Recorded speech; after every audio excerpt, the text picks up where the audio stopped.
মোমবাতি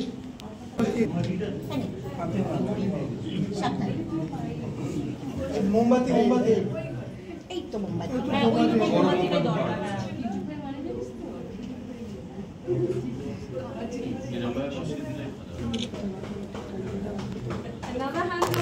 মোবাইলটা সবাই মোবাইলটা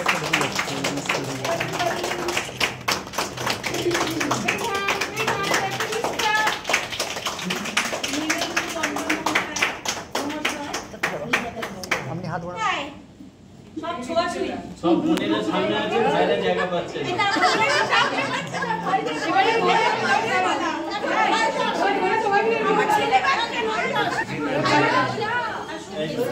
শার্ট গ্যালারির উনি হেড অফ দ্য ডিপার্টমেন্ট এবং শুধু তাই নয় বহুজনকে উনি মানে স্থান দেন ওনার গ্যালারিতে, যেটা কিনা এখনকার মধ্যে সবচেয়ে কম কি বলবো আর কি টাকায় উনি জায়গা দেন। শুধু তাই নয়, ওখান থেকে বিক্রির ব্যবস্থাও উনি করেন।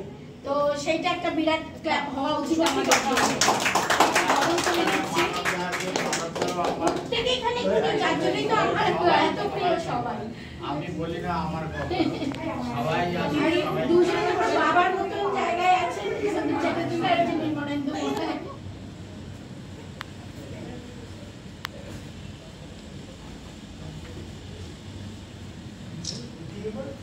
বরণ করে নিচ্ছেন স্বপ্ননীল পাল।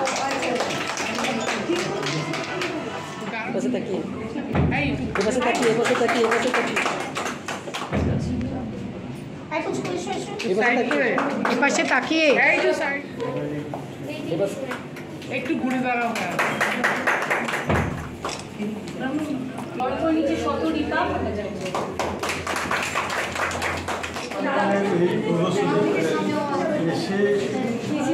সত্যি মুগ্ধ হলাম।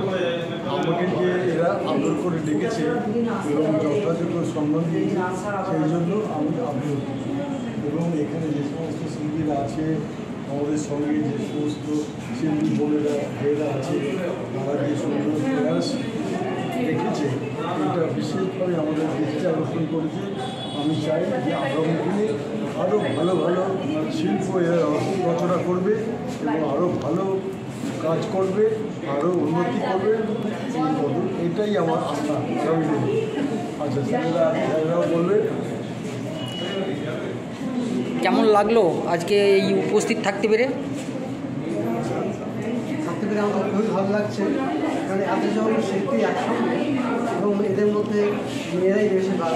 মেয়েরা তো জীবনের সমস্ত শুরু থেকে ইন্সপিরেশন দিয়ে বড় করে ছবি আঁকার শুরুটাও কিন্তু শিশুদের তার মাই প্রথম অ্যাপ্রিসিয়েট করে, কারণ অকাজের কাজটাকে বাড়ির অন্যান্য কেন্দ্রীরা অকাজের কাজই মনে করে, কিন্তু মাই বলে বা ঠিক আছে সেখান থেকে প্রেরণা পায় সব শিল্পী। সেখান থেকে তার আমরা যে ছবি আঁকছি প্রত্যেকের মায়েদের কাছ থেকে সবচেয়ে বড় প্রেরণা। আজকে যারা আছে তারা তো মায়ের, তারা সোসাইটিকে সেই বার্তা দিচ্ছে যে এই সৃষ্টি সত্তার সঙ্গে পরিচিত হন, তার আগামী দিনে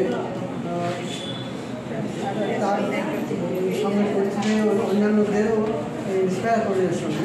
কারণ সৃষ্টি হলো আমাদের চেতনার সর্বোচ্চ স্তরের প্রকাশ।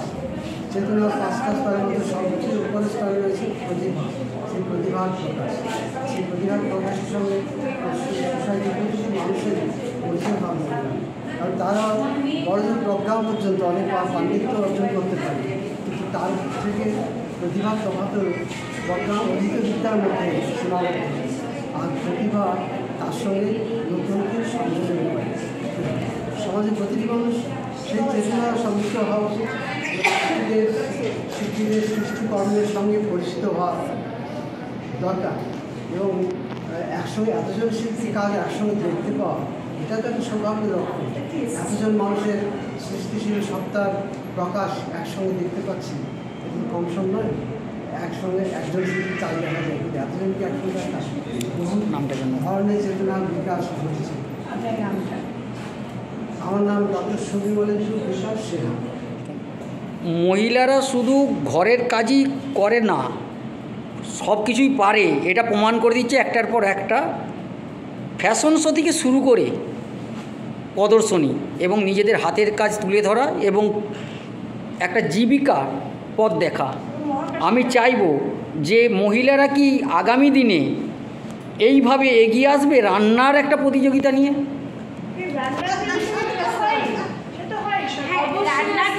রান্নার প্রতিযোগিতাটা আমি বলতে চাইছি এখানে শুধু রান্না বলতে রান্না মানে প্রিপেয়ার করা ওরকমভাবে না, যদি সেটার সঙ্গে আর্টের মানে কোনোভাবে যুক্ত থাকে আর কি, রান্নাটাকে সুন্দরভাবে এক্সিবিট করা, প্রেজেন্টেশনটা সুন্দরভাবে করা, হ্যাঁ, গার্নিশিংটা সেইভাবে হয়, তাহলে আমি তো অন্তত এগিয়ে আসবো। আর আমি মনে করি আমাদের সঙ্গে আরও বেশ কিছু পেয়ে যাবো। তার মানে আমরা এটা ধরে নিতে পারি আগামী দিনে এই মহিলারাই এগিয়ে আসবে এরকম একটা কম্পিটিশনের মাধ্যমে। অনেকেই জানেন না, হয়তো এমন কিছু সবজি দিয়েও অনেক আর্ট হয় যেটা দিয়ে এত সুন্দরভাবে তৈরি করা হতে পারে। আমার তো মনে হয় এখনো পর্যন্ত কলকাতা সেটা নিয়ে খুব একটা ভাবাভাবি হয়। সেটা বিদেশে বেশি চলে, যদি সেটা একটু উদ্বোধন করা হয় তবে আরও বেশি ভালো। মানে একাডেমি বসিয়ে একাডেমি মাস্টার এইরকম একটা প্রদর্শনীতে উপস্থিত হয়েছেন, কি বার্তা দেবেন এরকম একটা মহিলা গ্রুপকে? সত্যি আমি আইনাতে বহু প্রায় 10-12 বছর আগে দেখছি, তারও বেশি, একদম ছোটোবেলা থেকে আমি পড়িয়েছি। আমি টালিগঞ্জ থানা বসি না, আমি টালিগঞ্জ আবগারি সরকারে বসি আছি এক্সাইজ ডিপার্টমেন্টে। তো ওটা জায়গাতে আমাকে ইনভাইট করার জন্য সত্যি আমি খুব আনন্দিত। এবং সত্যি উনি যেভাবে ওনাকে আমি যখন যেভাবে দিনের পর দিন এই যে প্রদর্শনীগুলো করে আসি, সত্যি খুব মানে আমার খুব ভালো লাগে। এবং এও যে আজ এই জায়গায় এসছে আর কি আমার খুব ভালো লাগে। ধন্যবাদ ম্যাডাম আমাকে ইনভাইট করার জন্য। স্যার এখানে এসেছেন, সেটা মানে ওনার অমূল্য সময় থেকে একটু বের করে আজকে আসতে পারবেন না বলেছিলেন, তো তাও এখানে এসেছেন, সেটা আমি মনে করি আমাদের বিরাট প্রাপ্তি, বা আমার ছেলেরও বিরাট প্রাপ্তি। স্যারের নামটা? স্যার আপনার নামটা? আমার নাম সালিমুল বিশ্বাস। ছবি প্রদর্শিত এটা আমার প্রথম হয়নি, আর আগেও করেছি। এই ছবি প্রদর্শনীগুলো করা এই কারণেই, কারণ আমাদের মাথায় রাখা উচিত যে আর্ট লাইনের যে একটা খুব বড় ইন্ডাস্ট্রি আছে সেটা দুনিয়ার কাছে অতটাও প্রকাশিত নয়।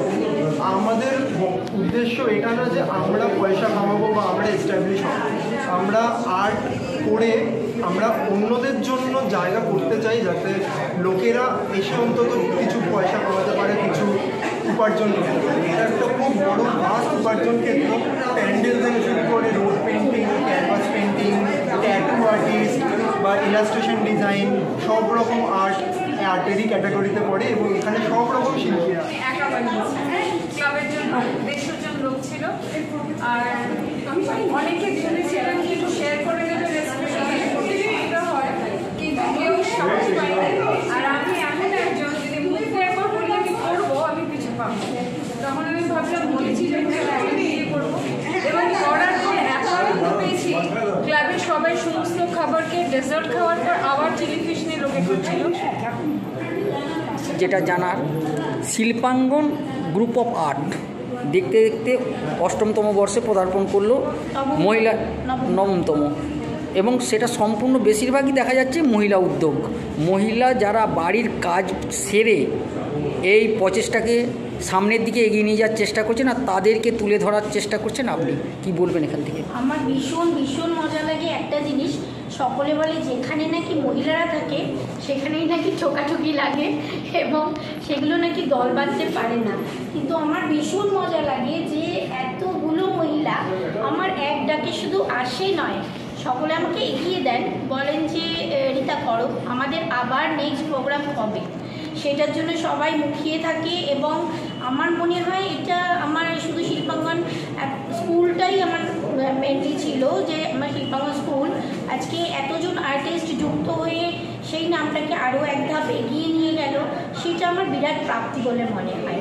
আর এই মহিলারা জোট বাঁধতে পারে না, আমার গ্রুপটা মনে হয় তার একটা বিরাট প্রমাণ যে ভীষণভাবে জোট বাঁধে এবং সমাজে শুধু কলকাতা নয়, কলকাতার বাইরেও দাপিয়ে বেড়াতে পারে।